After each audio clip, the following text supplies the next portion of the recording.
Edisi Jumat tanggal 1 Mei tahun 2026. Editorial Media KSBSI Sulawesi Selatan Mei Day 2026, Karebosi, buruh, dan api yang tak pernah padam. Pagi itu, lapangan Karebosi tidak sekadar menjadi ruang terbuka di tengah kota Makassar. Ia berubah menjadi panggung besar tempat ribuan orang membawa harapan, kemarahan, dan ingatan panjang tentang ketidakadilan. Tanggal 1 Mei tahun 2026, matahari belum terlalu tinggi ketika barisan buruh mulai berdatangan. Ada pekerja pabrik dengan wajah letih yang akrab dengan target produksi. Ada pengemudi ojek online yang setiap hari bernegosiasi dengan jalanan dan algoritma. Ada pedagang kaki lima yang bertahan dari ancaman penggusuran. Ada petani, nelayan, mahasiswa, pelajar, hingga ibu-ibu buruh yang datang sambil menggenggam tangan anak-anak mereka. Semua hadir dengan satu alasan yang sama, hidup yang lebih layak. Pemerintah Kota Makassar menyambut peringatan Hari Buruh Internasional itu dengan suasana yang meriah.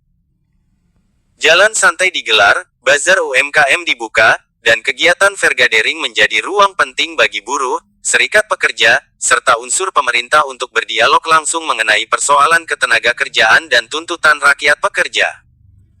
Di sana, suara buruh tidak sekadar didengar sebagai formalitas, tetapi menjadi pengingat bahwa kesejahteraan pekerja adalah fondasi utama keadilan sosial. Wali Kota Makassar Munafri Arifuddin bersama Wakil Wali Kota Aliyah Mustika Ilham turut hadir menyapa para pekerja dan buruh. Panggung rakyat yang menampilkan pertunjukan seni dan budaya masyarakat menutup rangkaian kegiatan siang itu dengan semarak. Musik, seni, dan keramaian bazar memberi warna pada peringatan May Day tahun ini. Tetapi sejarah buruh tidak pernah lahir dari panggung hiburan. Ia lahir dari peluh yang dibayar murah. Dari kontrak kerja yang tak memberi kepastian. Dari PHK sepihak yang datang seperti kabar duka. Dari perempuan pekerja yang harus memilih antara pekerjaan dan kehamilan. Dari buruh migran yang pulang hanya sebagai berita. Dari petani yang sulit membeli pupuk. Dari nelayan yang semakin jauh dari laut yang seharusnya menjadi rumahnya. Di tengah suasana itu, sebuah kalimat menggema lebih keras daripada musik panggung, selama kezaliman masih ada, selama itu pula perjuangan tak akan padam. Kalimat itu bukan hiasan spanduk. Ia adalah kesimpulan dari pengalaman panjang rakyat pekerja. May Day bukan festival tahunan. Ia adalah pengingat bahwa negara ini dibangun di atas kerja jutaan tangan yang sering kali tak terlihat. Mereka yang membangun gedung, mengangkut barang, menjahit pakaian, mengolah sawah, menarik becak motor kehidupan kota, sering justru menjadi kelompok yang paling mudah disingkirkan.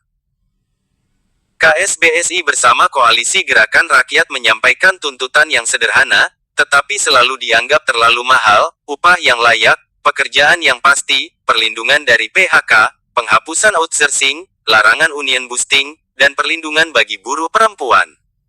Sederhana, tetapi selalu sulit diwujudkan. Padahal buruh tidak meminta kemewahan. Mereka hanya menuntut hak dasar untuk hidup tanpa rasa takut kehilangan pekerjaan esok pagi. Mereka meminta rumah layak, bukan istana. Sekolah rakyat untuk anak-anak pekerja, bukan privilese. BPJS yang terjangkau, bukan iuran yang terus naik. Perlindungan sosial untuk pekerja lansia, bukan belas kasihan musiman. Dan lebih dari itu, mereka meminta negara untuk memilih keberpihakan.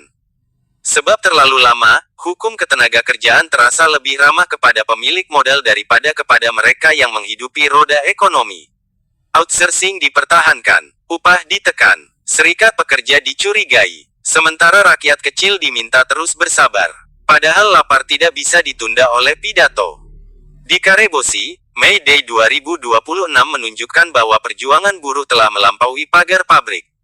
Ia menjadi perjuangan bersama, buruh, petani, nelayan, mahasiswa, perempuan, pengemudi ojek online, pedagang kecil, dan kaum miskin kota. Karena kezaliman memang tidak bekerja sendiri. Ia menjalar kemana-mana, ke pasar, ke kampus, ke sawah, ke rumah kontrakan sempit, bahkan ke meja makan yang semakin sering kosong. Dan melawannya juga tidak bisa sendiri. Sejarah selalu berpihak pada mereka yang berani bertahan. Pada mereka yang menolak diam. Pada mereka yang percaya bahwa keadilan bukan hadiah, melainkan hasil dari perjuangan panjang. Maka Karebosi hari itu bukan hanya tempat berkumpul. Dia adalah saksi bahwa api itu masih ada. Api yang tidak padam oleh pergantian rezim. Tidak selesai oleh seremoni tahunan. Tidak hilang oleh janji politik. Selama kezaliman masih berdiri, selama itu pula perjuangan akan terus mencari jalannya. Dan buruh, seperti biasa, akan berada di barisan paling depan.